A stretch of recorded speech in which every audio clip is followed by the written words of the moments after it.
İnsanlar bəzən sizin çıxışlarınızı müzakirə edirlər. Və bu çıxışlarınızdan biri sizin o təhsil, ali təhsilinizlə bağlıdır. Hansı ki, qeyd eləmişsiniz, Harvardda təhsil almısınız.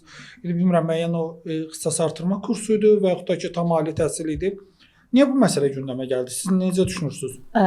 Ümumiyyətlə yaxşı ki, gündəmə elə təhsillə gəlmişəm. Başqa hər hansısa bir mövzuna şükür Allaha gəlməmişəm. Kiminsə ailəsini dağıt, nə bilim, kiminsə Allah eləməmiş kimi həyat yoldaşına ərdir, nə bilim ki, görürsən də populyardır.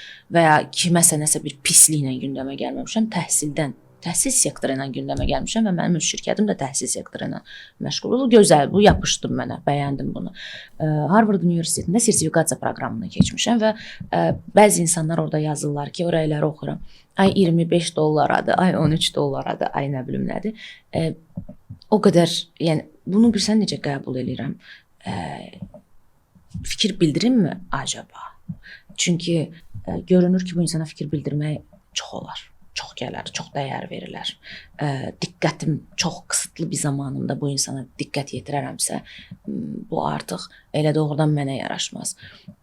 Düz il yarım mən oxumuşam və il yarım əziyyət çəkmişəm və hətta mənim Instagramımda da orada bir hissə var.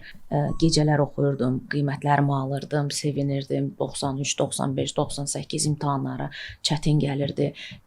Hamısını gecə-gündüz mən bölüşürdüm öz izləyicilərimlə və çox qürur duyurdum ki, yəni mən təhsil savadı çox sevən bir insanım.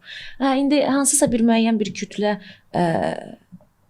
bu universitetin adını yaza bilməyən bəzi insanlar bunu müzakirə edirsə, təbii buyursunlar.